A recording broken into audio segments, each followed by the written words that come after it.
Tuning in to the online broadcast network, AFTERBUZZ TV. Over 20 million weekly downloads in over 150 countries, and your number one source for after-show entertainment.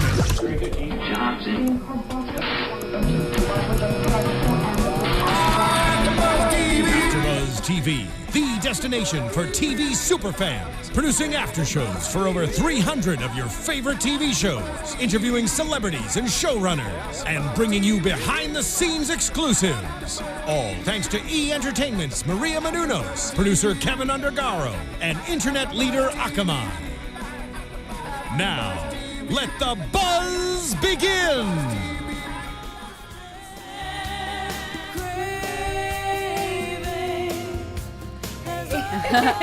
Hey guys, what's up? I'm your host Jade Howard with the Stalker after show for AFTERBUZZ TV, and we just watched the episode titled Crazy for You, hence the name of the song that we have playing. And hey everyone, I'm Anastacia Waller. So first impressions, once that music starts to slowly guide its way on out.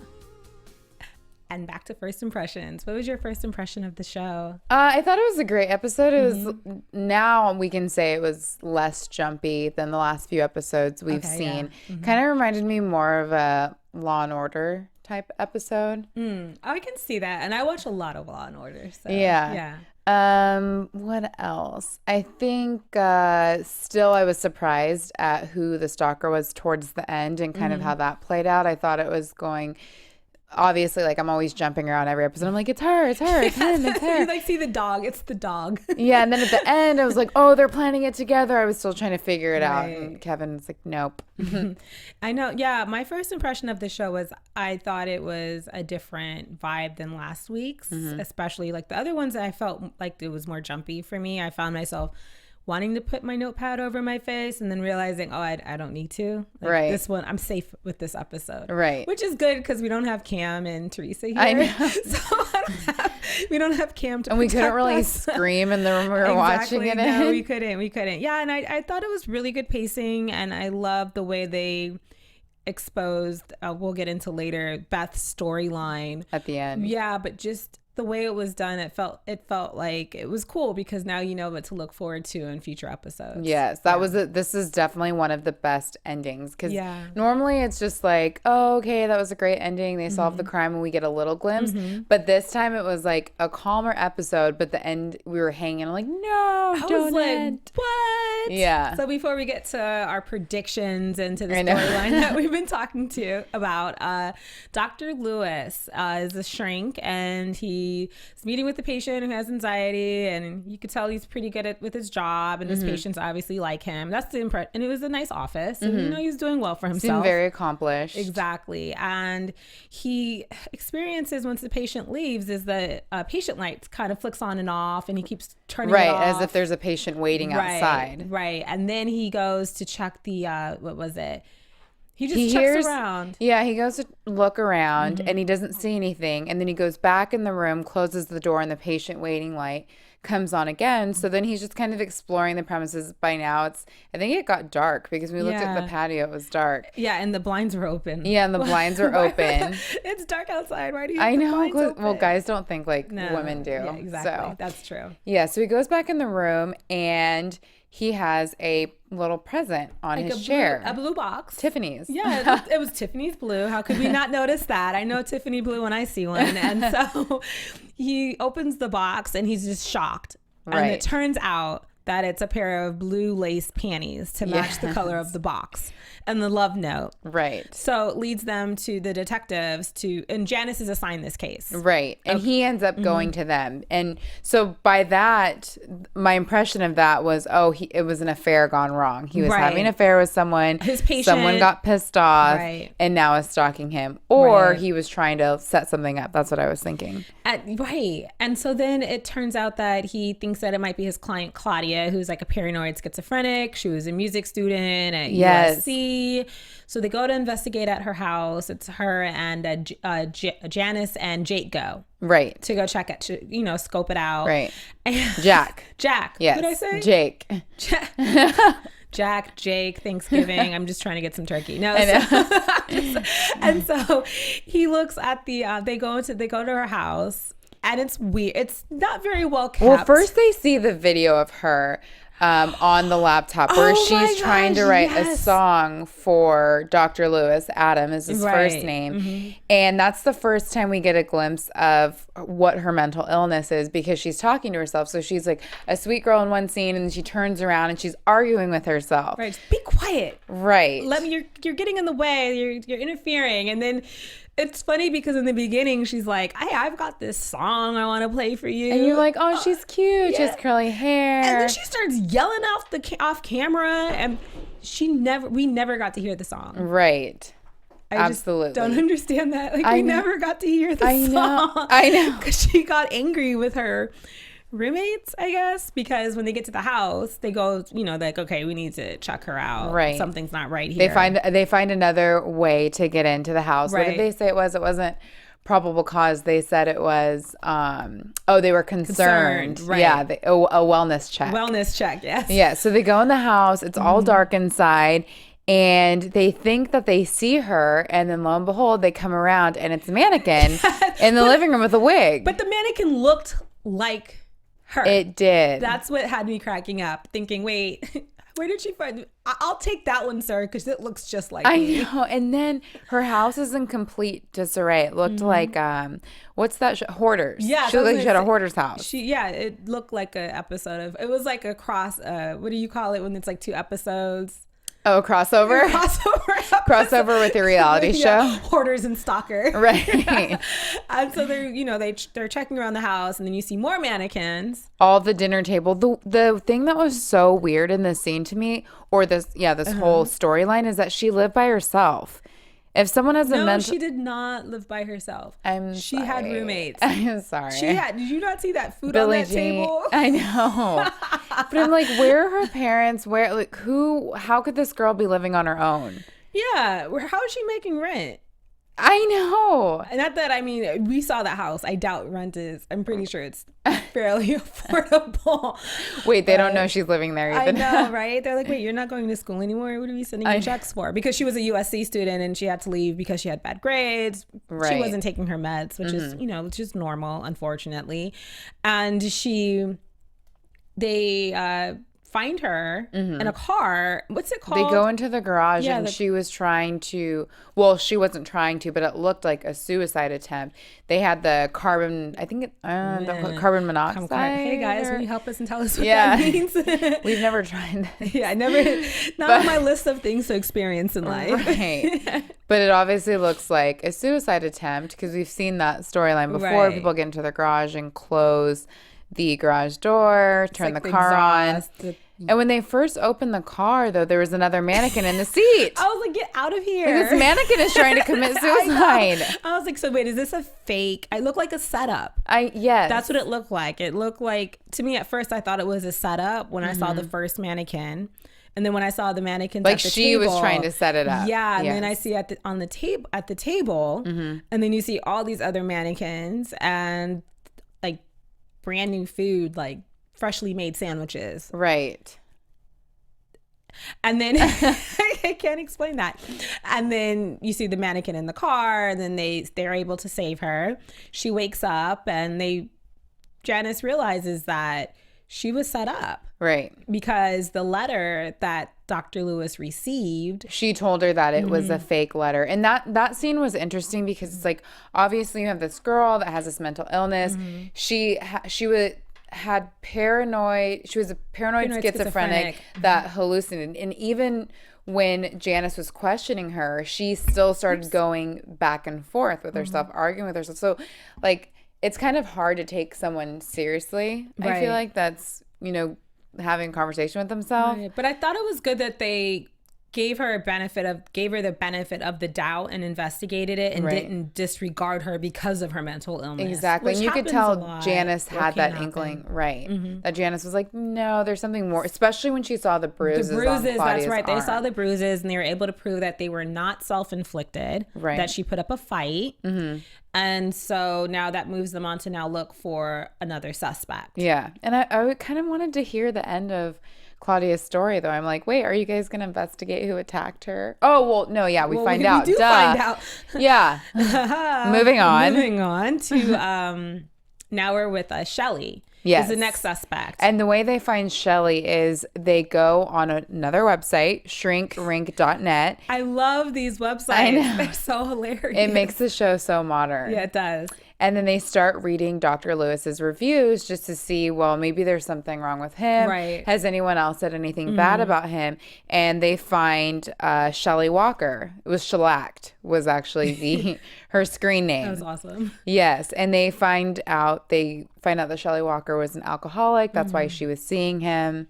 But she wasn't just an alcoholic. She was schizophrenic as well. Oh, and okay. she used alcohol to cope. Yes. Which is normal for people with Right. that type of mental illness. They'll usually cope with substances and so forth. She was, yeah.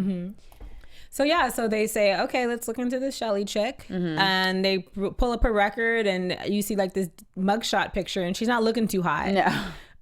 At all. No. So they're like, okay, yeah, something ain't right with her. So Right. let's really investigate her. So they go to her house. They see she's still married to a guy named Jason.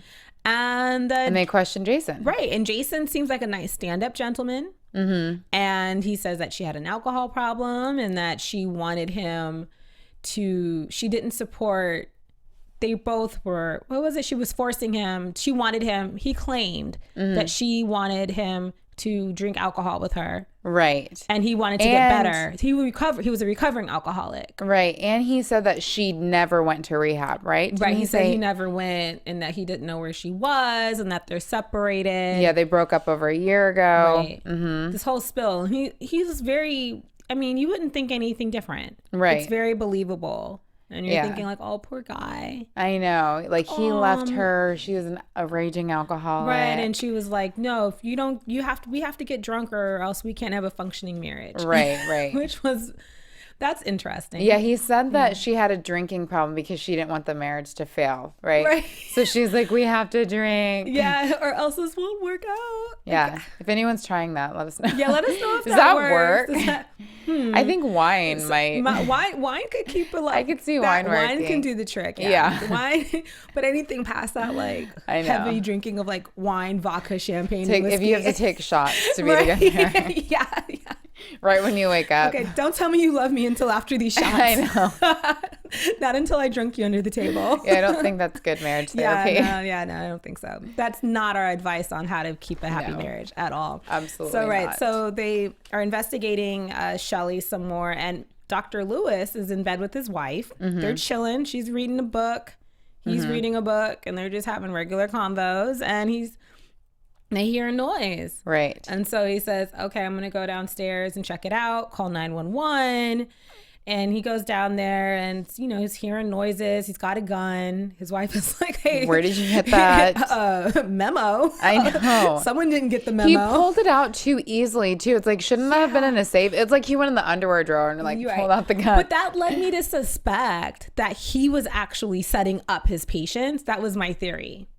What do you mean setting them up? I thought that he put Claudia in. Up to it? Yeah, I thought he put Claudia into. I thought he was like hiding his right, affairs. and he didn't seem that rabbled because she was like, "Who's that?" He's like, "Someone downstairs." It's like, what? Yeah, he wasn't. And even when the detectives were trying to get information about Claudia or Shelly, he never was trying to give information. And he seemed calm about it, almost like, I think it's Claudia. But I know it all because he was so adamant that it was Claudia. Yes, that's He was like, true. no, it's Claudia. He was like, these are the panties. I definitely thought he was having an affair. Like he was maybe he slept with her one time because he was like, here's the panties. Can I backpedal it about 2 steps? Totally. Okay, so the interesting thing is that Claudia was stalking Dr. Lewis. Right. And he never reported it, which is interesting because they always ask them, hey, why didn't you report it? Right. And everyone always thinks it's not that serious or that big of a deal. And he had dealt with patients like that in the past. Like it was like he knew, oh, you know what? You're right. I thought the same thing because remember when he was describing that he was what the stalker was like, he was like, it's a narcissistic something.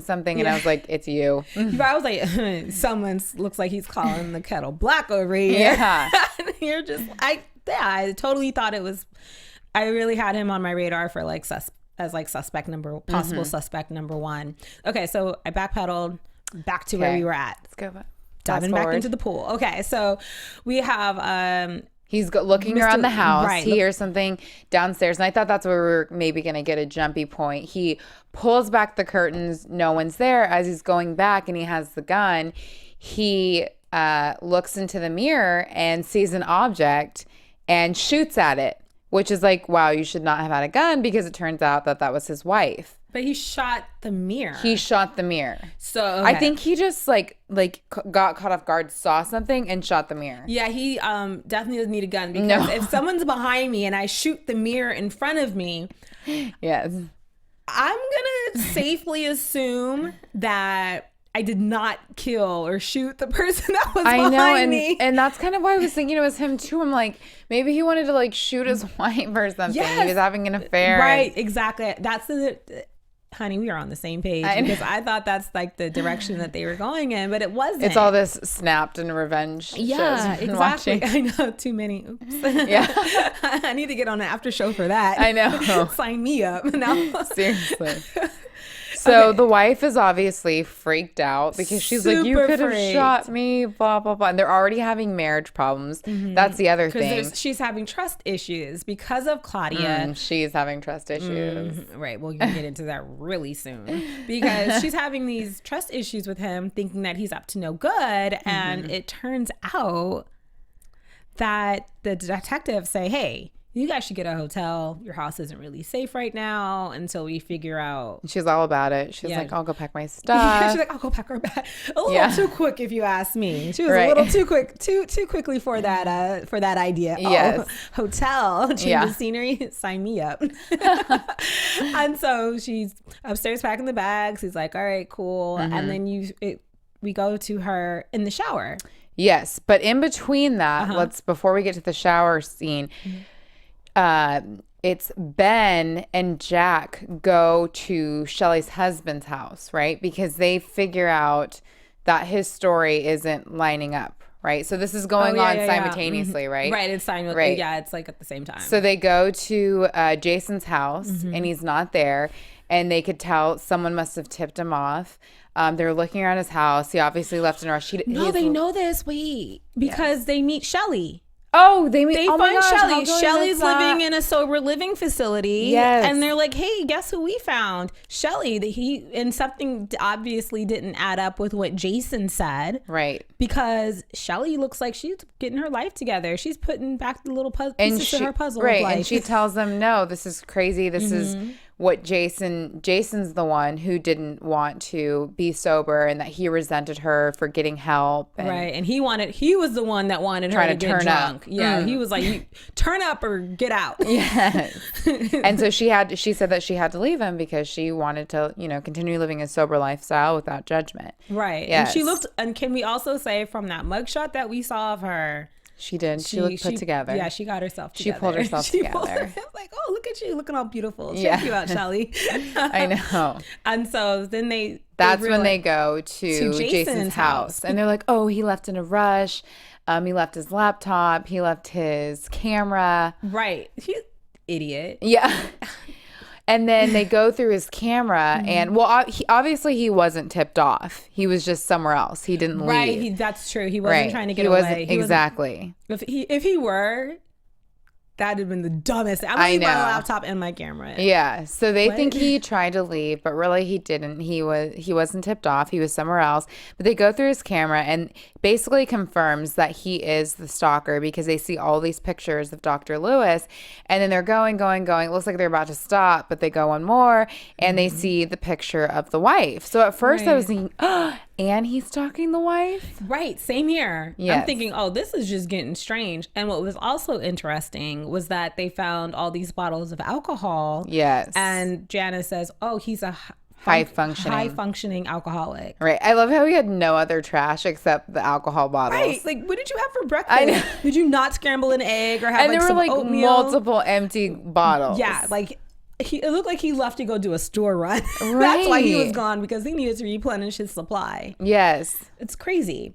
I couldn't drink that much. I know. Oh my God. Wine, maybe. Well, wine. Oh, well, wine is, that doesn't count. Yeah. Wine is it's like a fruit. Grape juice. It's totally great. It's fermented grape juice. We're high functioning grape juice. Exactly. It's fine. It's nothing wrong with a little grape juice. It's got like iron in it. It keeps us up. Absolutely. So they find out that Jason's gone. So and then they see the picture of, I think her name was Vanessa, right, Dr. Lewis's wife. And they're like, oh my gosh, we see the picture of her. We have to go warn her. We know Vanessa. Who it is now. They go to the hotel, knock on the door. Well, before that. Before the knock happens. Before that. She's in the shower. Right. And we see Bill. Well, no, we see Jason. Jason, a.k.a. Bill. She calls him Bill. Right. So we're Jason. Like, Jason, how'd you get in so easily? Because he walked in there like he owned the place. Right.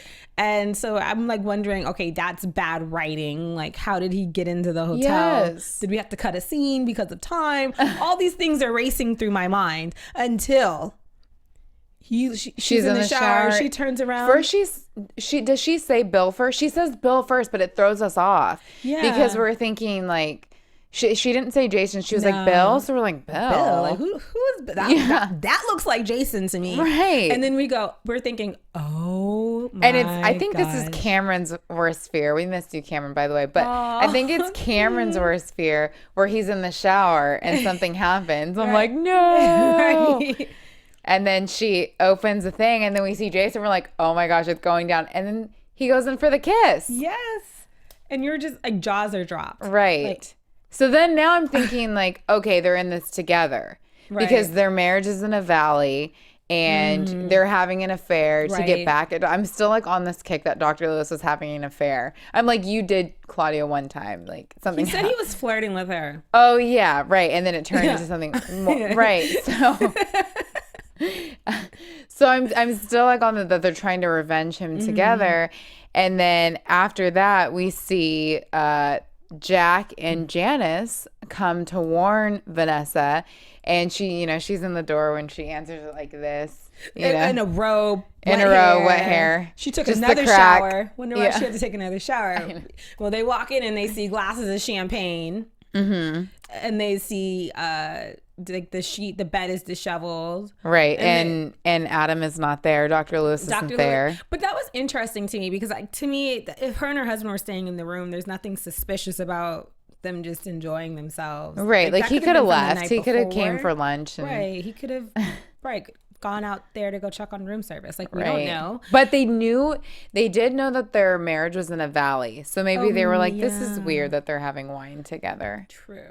Yeah. And so they are talking to Vanessa. And they tell her, hey, we know who your stalker is. His name is Jason. It's this guy. Yeah, like it's Jason. She's like, you mean Bill? Yeah. And then they're like, no, this is Jason. And she's like, oh my, what have I done? I know. Then I started feeling so bad for her. Well, it was interesting because she met him like doing a homeless shelter doing community service. Right. And he... Obviously, you can tell that he targeted her. He's like, it was a setup. She feels so dumb. Yeah, and she's like, we were just both attractive. That's why you don't have an affair, people. Just be faithful. Yeah. Moral of the story, kids. And so moral of the whole stalker series. How do I not get caught from cheating on my wife? Don't cheat on your wife. Yeah. If you don't want to get caught, don't do it. Don't do it. Yeah.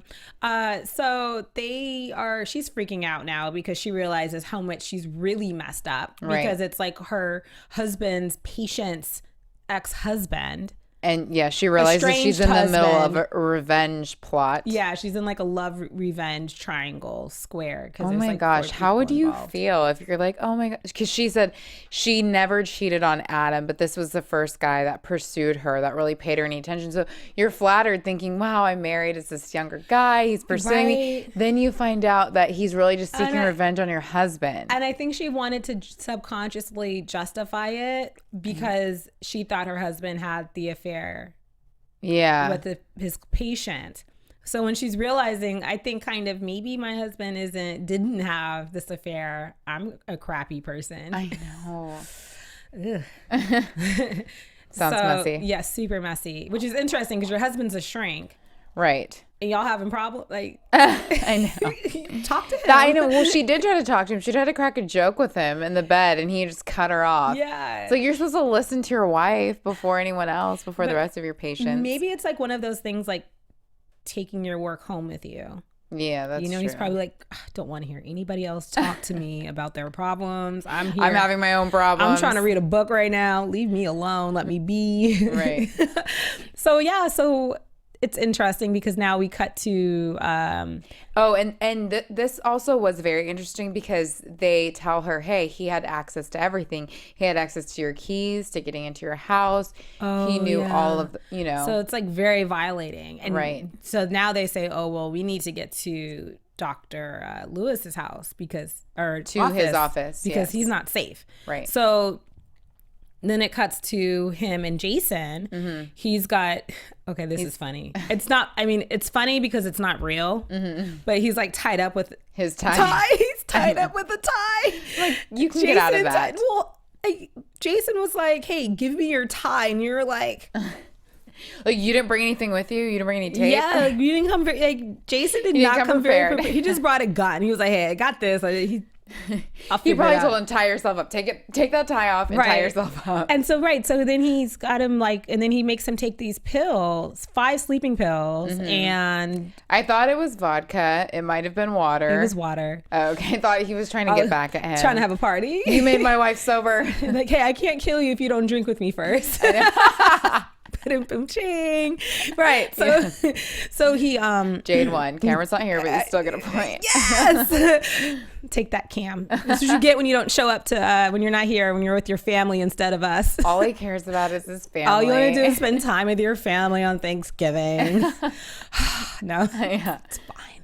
So he drugs him up, then he ties him up and puts a belt around his neck, and he's like, and ties him to the door. His tie, his belt. Like, you're gonna kill me with my own clothes. He's trying to make it seem like a suicide, I guess. Ma'am, but still. Yeah, and his arms were tied. This belt and this tie that I've worked hard for to earn and to look nice, and now you're gonna kill me with it? I know. Sheesh, where is the compassion? So he's tied up, and he's got the belt around his neck and has tied it to the doorknob, as you said, to make it look like a suicide. Right. And he tells them that the suicide rate for psychiatrists is really high, so that everyone's going to believe it's a suicide. And he's like, you're going to fall asleep and slant over, describes how it's going to happen. And he's like, oh, and these sleeping pills I got from your wife because I'm doing it to her. Oh, yeah. And he was like, wait, what? I know. So you're going to tell me that right before you kill me? Yeah. And he's like trying not to nod off. And poor guy. I know. And so thank goodness Janice and crew come to the rescue. And I like that little whole plot that they had where she knocks on the door. Yes. First I was like, okay, you guys are wasting time, but it happened pretty quickly. Yeah, it did. Good. But the way she did it, she's like waiting in there. She like knocks on the door, she's like, rings the bell, and he's like, hey. And she's like, hey. Dr. Lewison, I'm here to see him. I'm his next patient. He's like, no, he's never coming back, okay? I like that line. And she's like, that's fine. And she just backs up to sit back down. I love her. That was so funny. I know. That was so like playfully played. Right. I liked that.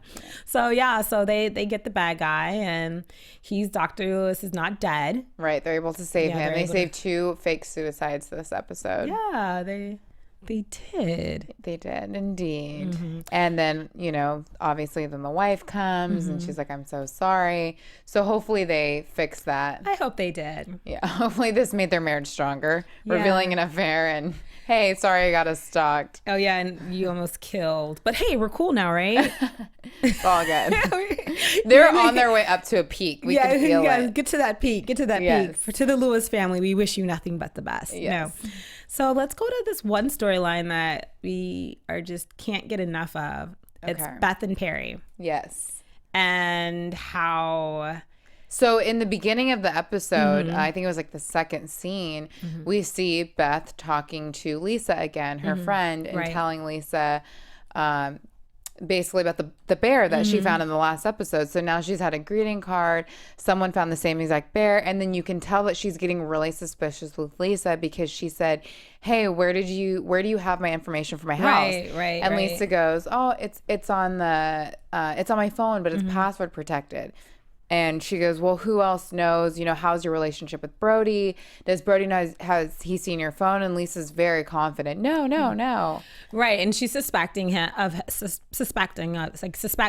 And then she goes to her, to her boss, and she reports it. And she finally reports it. Yeah, you can tell she's been holding it in for a while. But I'm glad that she reported it and said something because she needed to, and she realized how much support she has. Right. So she was trying to play it down, and her boss is telling her, "No, I care about my detectives in the same way." Right. Exactly. It was interesting how she played down her. I think because turns out that.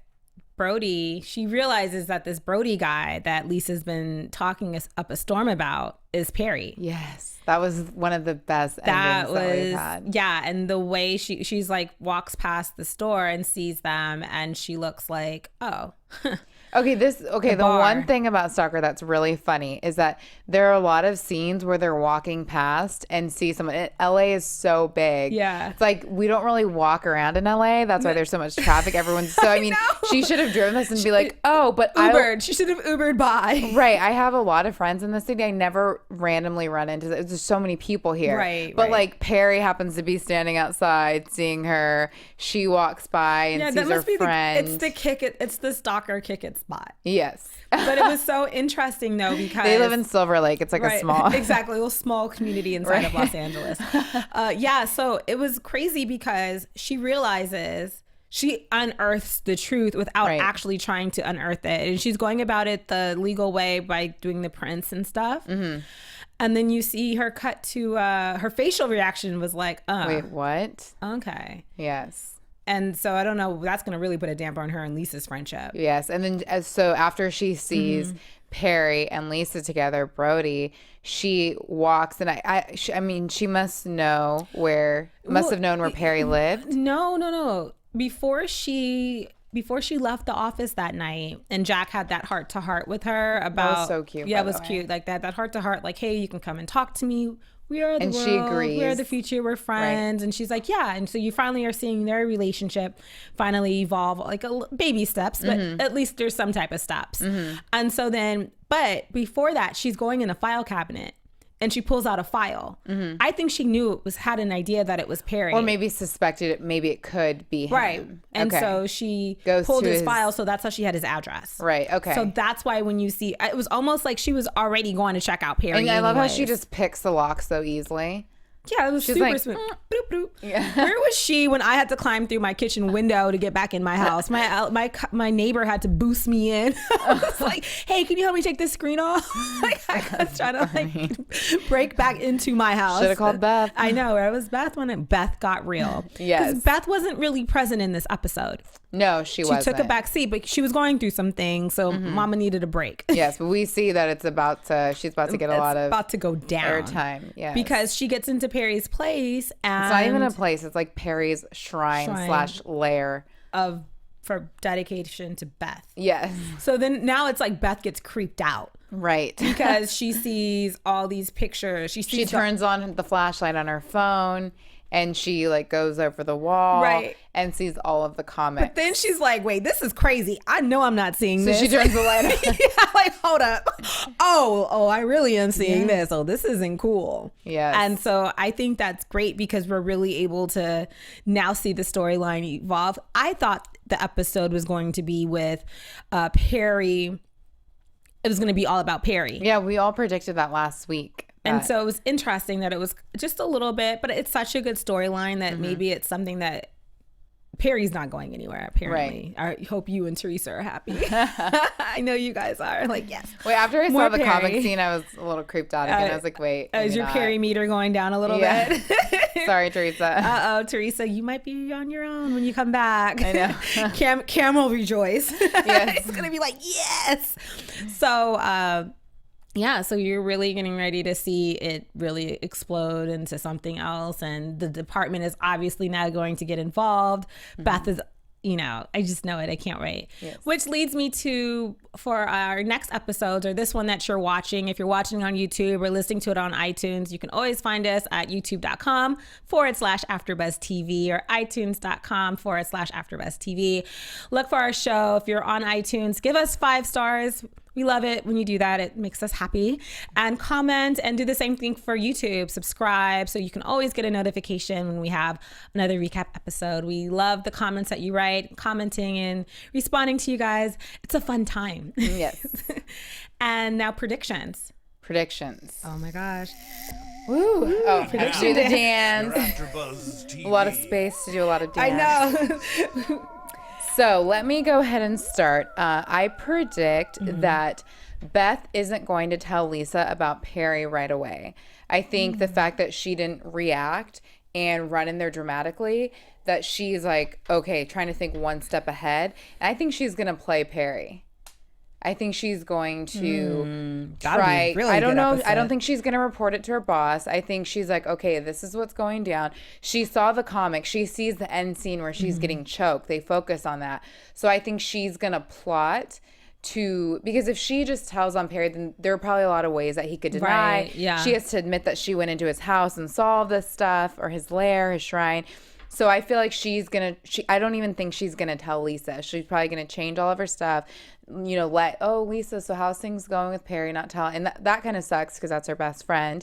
And then I think that she's going to open up to Jack. It's going to get to a point where either Jack is going to see her doing something or find out something, and it's going to be only her and Jack know about this Perry thing, and he's going to try and help her, and then they're going to bond during this time. Ooh, I know everyone's like bond. But every time I try to predict something at the beginning of an episode, it's like shut down. So shut down. No, I think that the next episode is definitely going to focus on, maybe it might be a whole episode, the end of Perry. And I think that I do think that her and Jack are going to bond over the situation. I think she's going to really tell the story. It would be really cool to see like a flashback of everything that happened to her and how she got to where she is, if they wanted to like stretch the season. Because they did mention the guy in Seattle, Ray. They gave a name. Finally, we got a name, the Seattle guy. And there might be, after Perry's storyline's done, there might be a storyline with Ray. We'll see. It would be, so I think though that she's going to let the department get involved with Perry. And I think that they're going to maybe try and keep her out of it as much as possible for like conflict of interest. But I really think though that it was interesting when she saw the place, they ran the prints. So his prints are going to show up in the system. So they're going to know, like now they'll have probable cause to go into his apartment. Yes. I see it. Yeah, I see you, Jade. You see where I'm going with this? I see you. And guess where I'm about to go now? Where are you going? To tell you where you guys can find me on social media. You can find me at Twitter at Real Jade's World and Instagram, Jade's World. And everyone, you can find me on Instagram at Anastacia Waller. Have a happy Thanksgiving, by the way. Happy Thanksgiving. Yes, everybody. And until next time, we'll see you guys soon. Bye. Bye. From executive producers Maria Menounos, Kevin Undergaro, Phil Svitek, and the entire AfterBuzz TV staff, we would like to thank you for listening to the AfterBuzz TV network. To watch or listen to other after shows and post comments or questions, be sure to visit AfterBuzzTV.com. I'm Sir Richard Wentworth, and this has been a presentation of AfterBuzz TV. Buzz you later. The views expressed herein are those of the hosts only and do not necessarily reflect the views of AfterBuzz TV or its owners or principals.